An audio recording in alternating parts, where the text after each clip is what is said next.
Hi dears, എല്ലാവർക്കും നമസ്കാരം. മൗനരാഗം സീരിയലിൻ്റെ നാളത്തെ സൂപ്പർ ഹിറ്റ് പ്രമോ വിശേഷത്തിലേക്ക് എല്ലാ കൂട്ടുകാർക്കും സ്വാഗതം കേട്ടോ. അങ്ങനെ നമ്മുടെ സരയുന് കൊടുക്കാനുള്ളതൊക്കെ കൊടുത്ത് കിരണും കല്യാണിയും കൂടി ഇറക്കി വിടുക. അവളാണെങ്കിൽ നല്ല ദേഷ്യത്തിൽ ആ വീട്ടിൽ നിന്ന് ഇറങ്ങി പോകുന്ന സമയത്ത് കിരൺ കല്യാണിയോട് പറഞ്ഞു, ഇവൾക്ക് എൻ്റെ അങ്കിളിൻ്റെ അതേ സ്വഭാവ കല്യാണി കിട്ടിയിരിക്കുന്നത്. ഇവളുണ്ടല്ലോ എന്തെങ്കിലും ഒരു കാര്യം മനസ്സിലാലോചിച്ചു കഴിഞ്ഞാൽ അത് നടത്തിയെടുക്കും. ആ രീതിയിൽ അതും ഏതറ്റം വരെ പോകണം ആ അറ്റം വരെ അവൾ അവിടെ പോയിരിക്കും എന്നുള്ള രീതിയിലൊക്കെ നമ്മുടെ കിരൺ കല്യാണിയോട് സംസാരിക്കുക. അപ്പം കല്യാണി പറയുന്നുണ്ട്, അത് ശരി തന്നെയാണ്, അവളുടെ ജീവിതത്തിൽ വന്ന് കയറാവുന്നതിൽ വെച്ച് ഏറ്റവും നല്ലൊരു പയ്യൻ തന്നെയാണ് ഇപ്പം കിട്ടിയിരിക്കുന്നത്. അവളുടെ സ്വഭാവമായിട്ട് എല്ലാം കൊണ്ടും പൊരുത്തപ്പെട്ടു പോകുന്ന വ്യക്തിയാണ് മനോഹർ.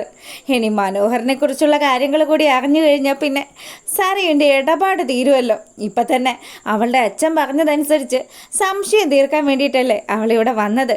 ഇനിയിപ്പം എല്ലാവർക്കും കാര്യങ്ങൾ മനസ്സിലാവും. കിരണേട്ടൻ്റെ ഒന്നുകൂടെ സൂക്ഷിക്കണം കേട്ടോ. എന്തും ചെയ്യാൻ മടിയില്ലാത്ത ആൾക്കാരാണ് അവരെന്നൊക്കെ കല്യാണി പറയുക. അപ്പം നമ്മുടെ ദീപയും പറയുന്നുണ്ട്, അതേ മോനെ നീ പ്രത്യേകം ശ്രദ്ധിക്കണം. അങ്ങ് പുറത്തൊക്കെ പോകുന്ന സമയത്ത് എന്തെങ്കിലും ആയുധങ്ങൾ നമ്മൾ നമ്മുടെ കയ്യിൽ കരുതിയിരിക്കണം. ഏത് സമയത്ത് ആരാക്രമിക്കും എന്നൊന്നും പറയാൻ പറ്റത്തില്ലല്ലോ. അങ്ങനെ ഇവർ ഈ കാര്യങ്ങളൊക്കെ സംസാരിച്ചുകൊണ്ട് നിൽക്കുമ്പോൾ നമ്മുടെ സരയു വീട്ടിലെത്തുക. കരഞ്ഞു കലങ്ങിയ കണ്ണുമായിട്ട് വീട്ടിലേക്ക് കയറി വരുന്ന സരയുനെ കണ്ടപാടെ തന്നെ നമ്മുടെ ശാരി ചോദിച്ചു, എന്തു പറ്റും മോളെ, നിനക്ക് എന്താ പ്രശ്നം? നിൻ്റെ മുഖം എന്താ വാടിയിരിക്കുന്നത്? എന്ത് പറയാനാ, എൻ്റെ ആഗ്രഹങ്ങളൊക്കെ നടത്തി തരുന്ന ഒരച്ഛനായിരുന്നു കുറേ കാലം മുന്നേ വരെ. എന്നാൽ ഇപ്പോൾ ആർക്കു വേണ്ടിയിട്ടും ഒന്നും ചെയ്യാൻ സാധിക്കാത്ത രീതിയിൽ എൻ്റെ അച്ഛനിങ്ങനെ തളർന്നു കിടക്കുകയല്ലേ. അച്ഛനെ ഈ പരുവത്തിലാക്കിയത് ആരാണെന്ന് അമ്മയ്ക്ക് അറിയാവോന്ന് ശാരിയോട് സരയെ ചോദിച്ചു. അതിപ്പോൾ എന്ത് പറയാനാ മോളെ, ആരൊക്കെയോ ചേർന്ന് ആക്രമിച്ചു. ആ സേനൻ്റെ ആൾക്കാരാണെന്നാണല്ലോ നിൻ്റെ അച്ഛൻ പറയുന്നത്. സേനൻ്റെ ആൾക്കാരൊന്നും അല്ല, ആ കിരണ ഇതൊക്കെ ചെയ്തത്. അവൻ തളർന്നു കിടക്കുമൊന്നും അല്ലമ്മേ, അവൻ ഇത്രയും നാളും നമ്മളെ പറ്റിക്കുമായിരുന്നു. കള്ളനവൻ. അവനെ എന്തൊക്കെ ഉടായ്പകളാണ് കാണിച്ചു കൂട്ടിയത്. അതെല്ലാം ഞാൻ ഇന്ന് കൈയോട് കൂടി പിടികൂടി. മോളെ നീ എന്താ അവൻ്റെ വീട്ടിൽ പോയി എന്തെങ്കിലും പ്രശ്നം ഉണ്ടാക്കിയോന്ന് ശാരി ചോദിക്കുക. പ്രശ്നം ഉണ്ടാക്കിയെന്നോ? പ്രശ്നമൊക്കെ ഉണ്ടായി, അവിടെ വലിയ വഴക്ക് നടന്നു. മോളെ നിൻ്റെ കവള് ചുവന്ന് കിടക്കുന്നുണ്ടല്ലോ. ഇതിനൊക്കെ കാരണക്കാരി അവളാണമ്മേ, ആ കല്യാണി. അവളെ എൻ്റെ കവളത്തിട്ട് തല്ലിയതെന്ന് കൂടി സരയു പറയുക. ഇത് കേട്ട പാടെ തന്നെ ശാരിയാണെങ്കിൽ, അവളെക്കൊണ്ട് നമുക്ക് ജീവിക്കാൻ പറ്റാത്ത അവസ്ഥയാണല്ലോ മോളെ. ഒന്നും പറഞ്ഞിട്ട് ഒരു കാര്യമില്ല. ആ കല്യാണി എന്ന് മുതൽ കിരണിൻ്റെ ജീവിതത്തിലേക്ക് വന്നു കയറിയോ അന്ന് മുതൽ തുടങ്ങിയതാ എൻ്റെ കഷ്ടകാലം. അറിയാലോ, കിരണിനെ ഞാൻ അത്രമാത്രം സ്നേഹിച്ചിരുന്നതാ. ആൻറ്റിക്കും അങ്കിളിനും അതുപോലെ എല്ലാവർക്കും തന്നെ, അങ്കിളല്ല കേട്ടോ, ആൻറ്റിക്കും അതുപോലെ എൻ്റെ അച്ഛനും ഒക്കെ ഇഷ്ടമായിരുന്നു കിരണും ഞാനും തമ്മിലുള്ള ബന്ധം. പക്ഷേ അതൊക്കെ നശിപ്പിച്ച് കളഞ്ഞത് ആ കറവക്കാരിയാണ്. അവൾ എന്ന് മുതൽ കിരണിൻ്റെ ലൈഫിലേക്ക് വന്നോ അന്ന് മുതൽ അവൻ്റെ ജീവിതത്തിൽ നിന്ന് ഞാൻ പടിയിറങ്ങിപ്പോയതാ. ഇനി ഒരിക്കലും എനിക്ക് ആ സന്തോഷമുള്ള ദിവസങ്ങൾ തിരികെ കിട്ടില്ല എന്നൊക്കെ സാരം ഇങ്ങനെ വിഷമത്തോടു കൂടി പറയുമ്പോൾ നമ്മുടെ ശാരിയാണെങ്കിൽ മകളെ ആശ്വസിപ്പിക്കുക. നീ വിഷമിക്കുമൊന്നും വേണ്ട മോളെ, എന്തായാലും ഈശ്വരൻ ഇതിനൊക്കെ ഉള്ളൊരു ശിക്ഷ ആ കല്യാണിക്ക് കൊടുക്കും. എൻ്റെ മോള് അതൊന്നും ആലോചിച്ച് സങ്കടപ്പെടണ്ട. ആകെയുള്ളൊരു സമാധാനം എൻ്റെ മനുവേട്ട മാത്രമാണമ്മേ. അത് പറയുന്ന സമയത്ത് നമ്മുടെ ശാരിയുടെ മുഖമൊക്കെ അങ്ങ് മാറി. അതും സരയും ശ്രദ്ധിക്കുന്നുണ്ട്. മനുവേട്ടനെ കുറിച്ച് എപ്പോൾ പറഞ്ഞാലും അമ്മയോ അച്ഛനോ ഒക്കെ ഒരു പ്രത്യേക രീതിയിലാണല്ലോ നോക്കുന്നത്. എന്തായാലും അച്ഛനും അമ്മയും ഒക്കെ എന്തൊക്കെയോ തന്നിൽ നിന്ന് മറച്ചു വെക്കുന്നുണ്ടെന്ന് സരയും ഇങ്ങനെ കാൽക്കുലേറ്റ് ചെയ്യുക. അപ്പം ശാരി പറഞ്ഞു, ഇനിയിപ്പോൾ നടന്ന കാര്യങ്ങളൊന്നും നീ അച്ഛനോട് പറയാൻ നിൽക്കണ്ട. അച്ഛനാണെങ്കിൽ ഇനിയിപ്പോൾ ഈ കിടക്കുന്ന അവസ്ഥയിലാണെങ്കിലും ആരെങ്കിലുമൊക്കെ കൂട്ടിപ്പിടിച്ച് അവരെ വീണ്ടും ആക്രമിക്കാനൊക്കെ ശ്രമിക്കും. അറിയണം, അച്ഛൻ എല്ലാ കാര്യങ്ങളും അറിയണം. അച്ഛൻ്റെ മോള് ഇന്ന് സങ്കടപ്പെടുന്നുണ്ടെങ്കിൽ അതിനൊക്കെ കാരണക്കാരി ആ കല്യാണിയാണെന്ന് അച്ഛൻ അറിയണം. ഇനി കിരണിൻ്റെ ജീവിതത്തിലും ഒരുപാട് മാറ്റങ്ങൾ വരാനുണ്ടമ്മേ. കിരൺ ഒരിക്കലും ജീവിതത്തിലേക്ക് തിരിച്ചു വരരുത് എന്ന് ആഗ്രഹിച്ചവളാണ് ഞാൻ. ആ ആഗ്രഹങ്ങളും എൻ്റെ സ്വപ്നങ്ങളും ഒക്കെ തല്ലിക്കെടുത്തിയത് ആ കല്യാണി എന്ന് പറയുന്നവളാണ്. അവളെ ഇനിയുണ്ടല്ലോ, ഇനി അവളെ ഞാൻ വെച്ചേക്കില്ല. അവളെയും അവനെയും ഒക്കെ കൂട്ടിയിട്ട് കത്തിക്കുമെന്നൊക്കെ നമ്മുടെ സരയു പറയുമ്പം ശാരിക്കാണ് പേടിയാകുക.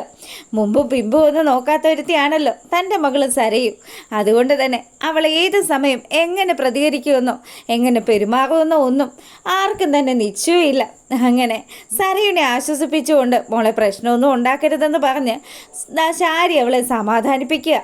ഈ സമയമാണെങ്കിൽ നമ്മളെ കാണിക്കുന്നത് ഗംഗാപ്രസാദിനോട് സംസാരിച്ചതിന് ശേഷം നമ്മുടെ വിക്രം ചില കാര്യങ്ങളൊക്കെ തീരുമാനിക്കുക. എത്രയും പെട്ടെന്ന് കാർത്തിക എന്ന് പറയുന്നവളുടെ ശല്യം ഈ ലോകത്ത് നിന്ന് തന്നെ എന്നേക്കുമായിട്ട് അവസാനിപ്പിക്കാനുള്ള ആ ഒരു തീരുമാനം. അങ്ങനെ അവൻ ഇറങ്ങി പുറപ്പെടുക നമ്മുടെ കാർത്തിക താമസിക്കുന്ന വീട്ടിലേക്ക്. കോളിംഗ് ബെല്ലടിച്ചതും കാർത്തികത വാതിൽ തുറക്കുക. അപ്പം അവളാണെങ്കിൽ നമ്മുടെ വിക്രത്തെ കണ്ടതും നീ എന്താ ഇവിടെ? ഞാൻ എന്താ ഇവിടെ എന്നല്ലേ? അതൊക്കെ ഞാൻ വിശദമായിട്ട് അകത്ത് വന്നിട്ട് പറഞ്ഞു തന്നാൽ പോരെ? എടാ നിന്നോടാ ചോദിച്ചത്, നീ എന്തിനാ ഇവിടെ വന്നത്? ഇറങ്ങടാന്ന് പറഞ്ഞ് കാർത്തിക ബഹളം വെക്കുന്നുണ്ടെങ്കിലും നമ്മുടെ വിക്രം ഇടിച്ചു കയറിയ അകത്തോട്ട് വരിക.